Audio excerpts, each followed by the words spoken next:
Look, Steve-O, forget that. Steve-O's in the house. Oh, my God. They just flirty wheel Steve-O in a wheelchair. I feel bad for you, bro. Oh, hey, man, don't. That's terrible. I saw the stunt. Yeah, I don't deserve any sympathy at all. I got what was coming to me, and I don't even. No, that's not true. It's nice. It's noble of you to express that sentiment. But I feel bad for you. You didn't get what's coming. Well, I'll put it this way. Johnny Knoxville reached out to me. And he said, hey, man, I would tell you that I feel terrible you got hurt, except I know how much you love being in the international news cycle. Right. It's worth it, right? It's worth it. You bring a couple a little bit. I actually saw, it's funny, I saw you down in Florida. I was doing a morning show in Florida just 7 months ago. Right. And I think you were on like I don't know, some morning show down there with a girl and two guys, and you were walking around the studio all morning, and people were loving you up and all that stuff, and you were fine. So this happened. How long ago did this actually happen? Well, I had surgery 3 weeks ago. It was less than a week before that. It was August 30th. A month ago. 28th, something like that. Yeah, I just looked it up. I right. saw it. It was a damn funny stunt. It was hilarious. Yeah, well, thanks, man. But you came down on the skateboard on your ankles and. Right. Yeah. It was kind of a poorly planned stunt. It was never going to work. No. He just you can't fall from that high with zero forward momentum. Sure. Right. So knowing that it was completely stationary, which was the problem. If I had some forward momentum, or if I landed on an incline, I would have been okay. So knowing that going in, but you still opted to do it because why do you think you opted to do it? I'm just curious. If you wanted, this is why I do this. Why? I'm an attention whore. That's bottom line. That's what it is. Yeah. What you've always been, right? Sure. I've done my research. That's what drives me. And by the way, the skateboard champ, the legendary Tony Hawk, videotaped this, right? That's right. He was there. He's a buddy of mine, and he was interested to see if I could make it happen, which I couldn't. Well, no, it happened. It definitely happened. Yeah. So I remember like when I was a kid, what was his name? Evel Knievel would try to do stuff, and if he was unsuccessful, he would keep going. Right. So will you try to do this again when your legs in fact heal? If I were to, I would. If you don't, you're a pussy. Just If I were to, I would build the outhouse slightly less tall. That's right. That probably would have worked. But listen, let me just point out that my partner just called the guy in a wheelchair a pussy. I can do that. Listen, if you're walking towards me, that is classic. Hey, if you don't, you're a pussy. And I'm telling you to your face. He's not Stephen Hawking. He's going to get out of that chair in a couple of weeks. but not today. Right, but I should point out that nobody, I don't think, has ever called me a pussy. Is that right? No, that's one thing. See that? There you go. Yeah. Right. There's always a first. Let me just say Steve-O is here. I want to just plug where you're going to be. You're a stand-up comic now. That's right. He's a sit-down comic right now. High fives all around, baby. Hey, he's going to be at the Levity Alive. At 77 WABC.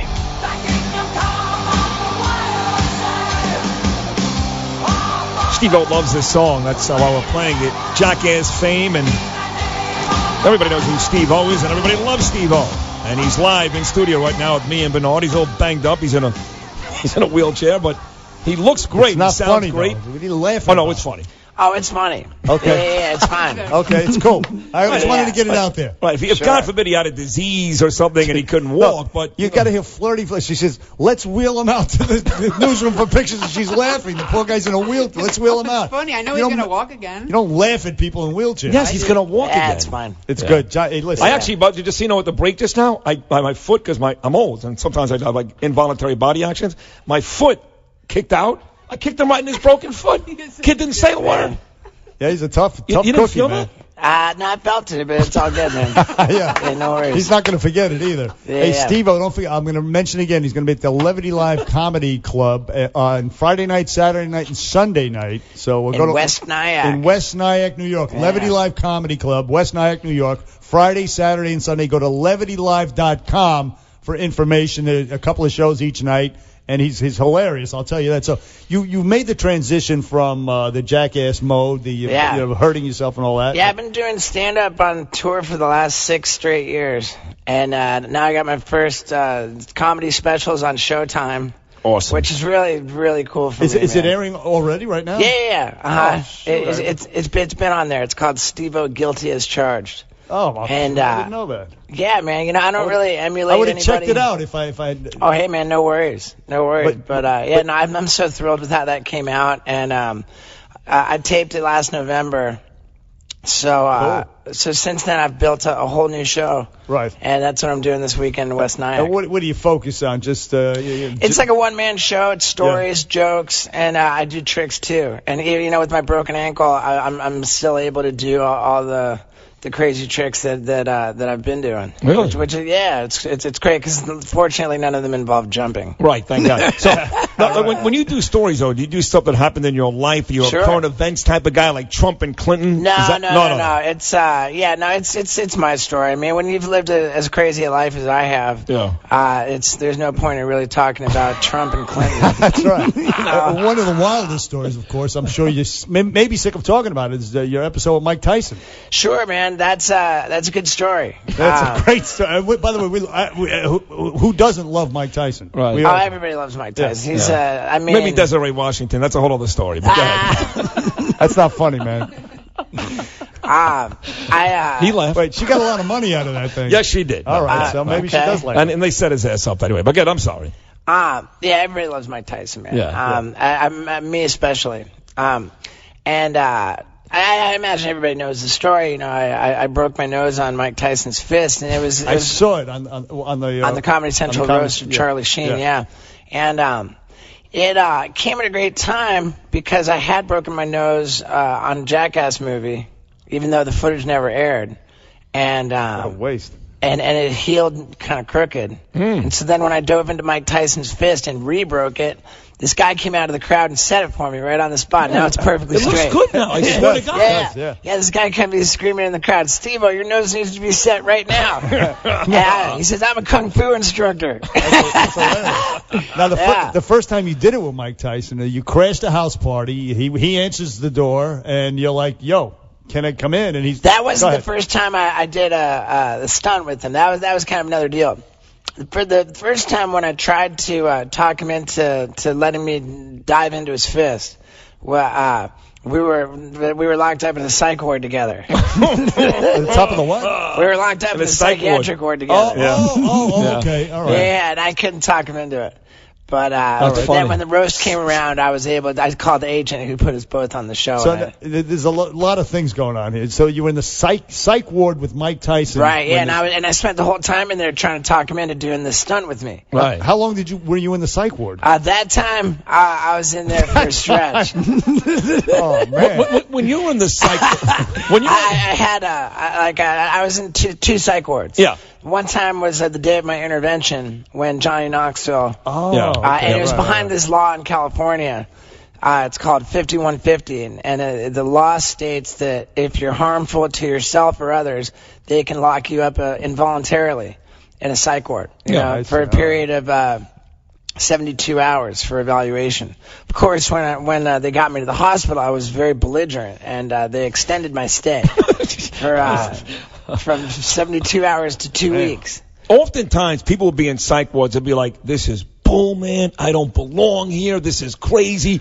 But you got to be sitting there going, this is home. This is exactly where I belong, right? I wouldn't go quite that far, but what I would say, at the time, it was the wake up call that I needed. I was in there long enough. Are you sober since? I've been sober since then. Wow, so that did help you out. Totally, man. Wow.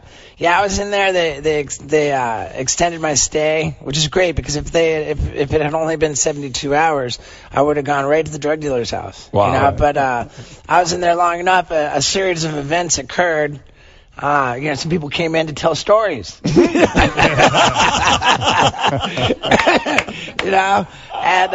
And somebody gave me this book, and it just all kind of and I got this 20-question quiz. Yeah.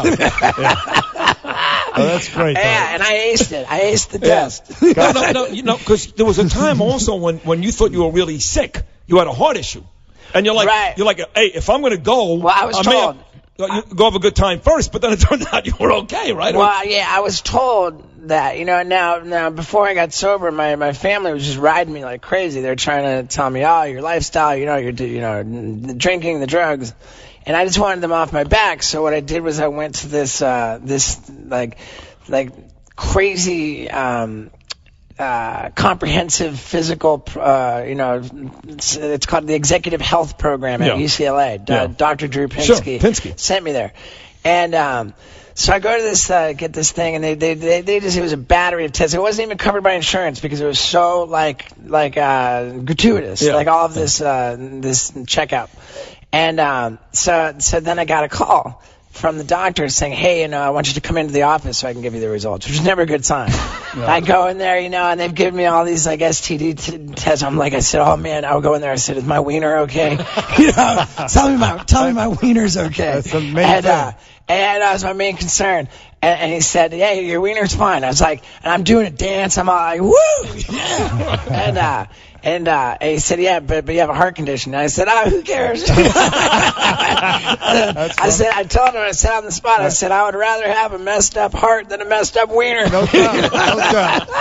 And a regular guy. And then the doctor got really pretty serious with me. He said, no, you don't understand. You have the heart of a 90-year-old man. And if you don't stop drinking, he said, you're not gonna live to see the age of 40. I think he said. I don't know. Yeah. And he told me I had cardiomyopathy, which is a pretty serious thing. And I actually went on the Loveline radio show with Dr. Drew, maybe that night, the next night, I don't know.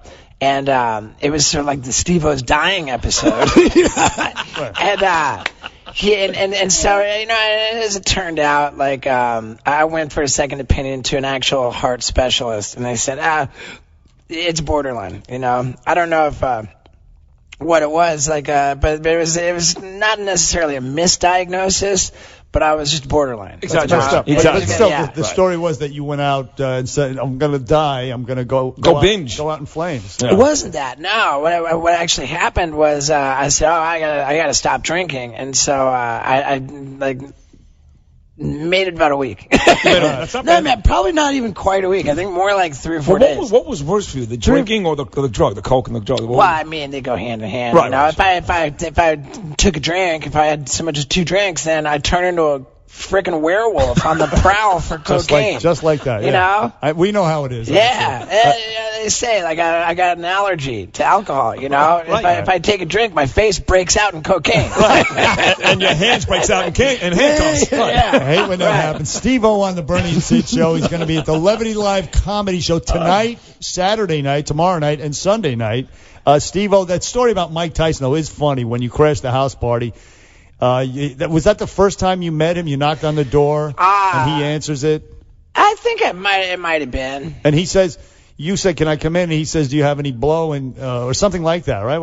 You had a couple 8 balls in your pocket, and then up in the bathroom for 3 hours with snorting coke with Mike Tyson. Right. That's about how it went down. That's a good story. Okay, well, it sounds like a boring story. No, not to me, because I want to know. I know how it goes when you're high for a couple of hours and just all kinds of stuff comes out. You don't want to give away those private moments with Mike Tyson, but when he's high like that after 3 hours of doing lines, what's he talking about? What were you guys? Well, we talked about all kinds of stuff. You know how that goes. But if Mike said anything that was notable to me, which I really remember, was before we left it.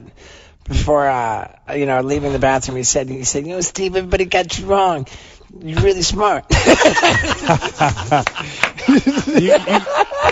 guys in the bathroom, you solved race relations and I think that was like a sensational headline that some.